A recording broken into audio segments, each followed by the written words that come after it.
જય માતાજી, જય દ્વારકાધીશ. ગુડ મોર્નિંગ બધા મિત્રોને. કેમ છો બધા? મજામાં જશો. મારા બ્લોગ જોતા બધા મજામાં જ હોય. આપણે જો અત્યારમાં વાગવામાં કેટલા આવે 8 વાગ્યા છે અને આપણે વારી છે ચીણામાં પાણી. આપણે આટલું પી ગયું છે, હજી આટલું પાવાનું. અત્યારે 7:52 થઈ છે. મોટર બંધ થઈ ગઈ છે કારણ કે આપણે ડેમે ભૂકો ચડાવવા ગયા છે. ક્યાંક ભૂકામાં તમને કોઈ ખબર પડતી હોય તો કોમેન્ટ જણાવી દેજો. અને ભૂકો એટલે કે હાલો હું જણાવી દઉં. કોમેન્ટ હું કરે મિત્રો, કોમેન્ટ કરવાની આવે જ નહીં આપણા વિડીયોમાં યાર. ભૂકો એટલે ડૂચો હોય, ડૂચો આપણે ચડાવી દેવાનો લાઈનમાં મોટર પાસે. વાલ રાખેલો, વાલમાં નાખી દેવાનો પલાળીને. એટલે ક્યાંય તૂટેલું હોય ને જરા તરા, બહુ નહીં થોડું થોડું, તો એને હે ને બંધ થઈ જાય. પાણી નીકળતું બંધ, એટલે એટલું પાણી વધારે આવે. અને આપણા ચીણા એકદમ મસ્તીના હાથી બાથી હાલી ગયું છે. અને ચીણામાં મસ્તીના થઈ ગયા. જો હવે પાણી ખાતર જળી ગયું. ખાતર નાખીને હવે પાણી પાઈ દઈએ એટલે આપણા ચીણા થઈ ગયા ગાંડા. હવે એક અરોડા ઉપાડવાનું રહેશે. ખડજા પાડામાં દેખાય નહીં, જો પાડામાં દેખાય નહીં. એટલું થઈ જાય એટલે આપણે કઈ જરૂર નહીં. આપણે ચીણા પાકી જાય પછી તાલક કંઈ કરવું નહીં પડે. અને આપણે ઘઉંમાં પણ પાણી વારવાનું. સોરી, હું તમને ઘઉંમાં પણ ના બતાડી શકું કારણ કે કામ જ એટલું હતું. ધોરિયા કરવાનું, પછી 2 દી ઠેલવી દીધા. હવે 3જા દી બ્લોગ બનાવું છું કારણ કે મને વેત જ ના આવ્યો બનાવવાનો બ્લોગ. જો બનાવો કરે આપણે, હું તમને વ્લોગ ગામમાં લઈ ગયો તે ગામ દેખાડ્યું ખાલી. તે પછી વ્લોગ જ નથી ચાલુ કર્યો કારણ કે આપણે છે ને કામ આવી ગયું હતું ઘણા બધા. પછી કામ હતું એટલે ધોરિયા જો ખાતરને બાદ શક્યો. એના વાઇડ થોડીક ચોખ્ખી કરવાની હતી. જ્યાં અહીંયા વાઇડ ચોખ્ખી કરી ઓલી બાજુ કાપી. આંબલી હાવ કાપી નાખી છે. નીચે હાવ ઢરી ગઈ હતી. ટ્રેક્ટરમાં નડતી હતી. એમને બપોર થઈ ગયા.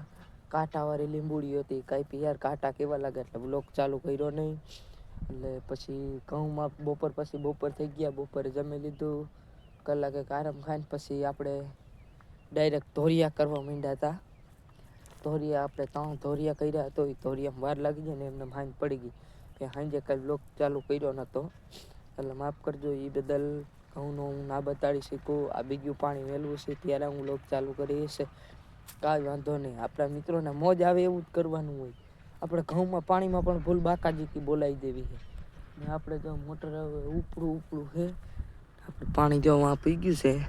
હવે આપણે જરીક વાર જાય ને એટલે વારી લેવાની થાય છે. અને કન્ટિન્યુ બધા બ્લોકમાં બન્યા રહેજો. તો ફાઇનલી મિત્રો પાણી આવી ગયું છે. આપણે આવી ગયું હજી આવ્યું છે. બ્લોક ચાલુ કરી દીધો ડાયરેક્ટ. ને આ જામફળી આપણે છે ચોમાસામાં વાવી હતી, 3 વાવી હતી. એનો પણ બ્લોક આપણે મૂકેલ છે, એ જોઈ આવજો પેલાનો. આપણે જો આ ઊભા તો હુકાઈ ગયું. જા એવી દેખાય એ સુકાઈ ગઈ. અને અવડિયા એક નાની એવી હતી તે થઈ ગઈ. અને આ બાજુમાં બધા વાડીઓ વાળા ફૂલ બાકાજી બોલાવે પાણીમાં. જઈ લ્યો આપણે હાઈરો ઘઉં આવેલ છે એને જો કોરવાણાથી કાઢે.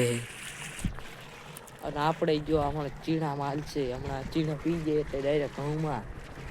આપણા કાકા ઓલું ભૂકો ચડાવવા ગયા છે એટલે મારે અહીં રહેવું પડે. નાકા વરવા નકર હમણાં ઓલી મોટર ચાલુ કરી દઉં તો 2 જગ્યાએ પાણી હાલ છે. મિત્રો આપણે ઘઉંમાં પાણી ભરવા આવી ગયા છે. જોઈ લ્યો ઘઉંમાં પેલા ક્યારામાં સૂરજનારાયણના સાક્ષીથી આપણે ચડાવી દીધું છે પાણી. બીજવાળો પેલવાળ નહીં, અમને ખબર પડી જતી છે. પાયેલું જ છે એક ફેર. અને આપણે હજી ક્યાંય ઘઉં દેખાતા નથી. હજી ક્યાંથી દેખાય? આ બીજું પાણી, 3જે પાણી આયરું દેખાય મારા વાલા. આપણે જો પાણી ધીમું હાલે જ છે.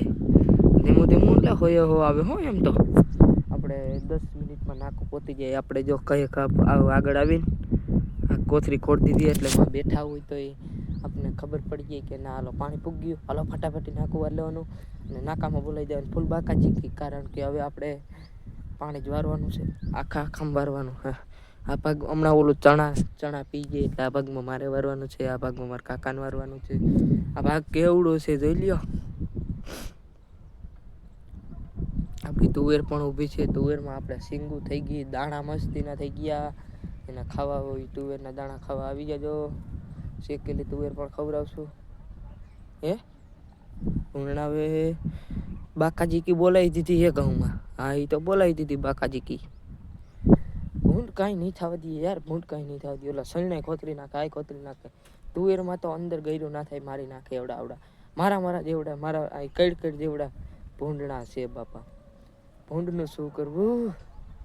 પાણી જાય પૂગ્યું છે થાંભલા પાસે. આપણે અહીંથી ધીમે ધીમે હેલા જાય એટલે નાકું પૂગી જાય. કન્ટિન્યુ બધા બ્લોકમાં બના રહેજો. તો ફાઇનલી મિત્રો આપણે 3 ક્યારા પાઈ દીધા છે અને ચોથા ક્યારામાં પાણી આવે છે. લ્યો આ ક્યારાના અહીંયા પૂગવા દીધો છેટવા શેઠે પૂગવા આવી ગયો. આપણે હરોહર તો પાવાનું નથી, એમાં જરીક પાણી વધી ગયું એટલે. અને આપણે હવે આ ક્યારામાં પણ પાણી વધી જશે. અહીંયા પૂગેતા માપનું થાય પણ વધી જશે. માપે વારવું જોઈએ. કોથળીના ઓલી બાજુ રહેતા જ વારવું જોશે. બીજવાન છે એટલે કઈ ખાધા છે પણ આમાં જો એક બાજુ જ પાણી ગયું.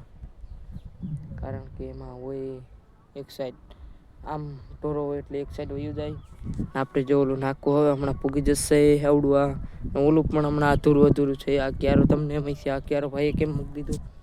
તો ભાઈ ક્યારામાં નાકમાં મેળ નતો આવતો. હવે આ કેટલા 1 2 ને 3 ક્યારા પી જશે તે પછી આ ક્યારો છેલ્લો રહેશે. આ છેલ્લો ક્યારો પી જાય તે પછી વાર નાખશું ને પછી માથે નાકું મડાવી દે ને ઓલા ક્યારામાં સેડ વરી જશે એટલા માટે. તો હવે આપણે મોટો બ્લોગ થઈ ગયો હોય તો મારા બ્લોગ બધા મિત્રો જોતા રહેજો. સબસ્ક્રાઈબ ના કર્યું સબસ્ક્રાઈબ કરતા જજો. હવે મોટો બ્લોગ થઈ ગયો એટલે હવે એન્ડ આપી દે. જય માતાજી, જય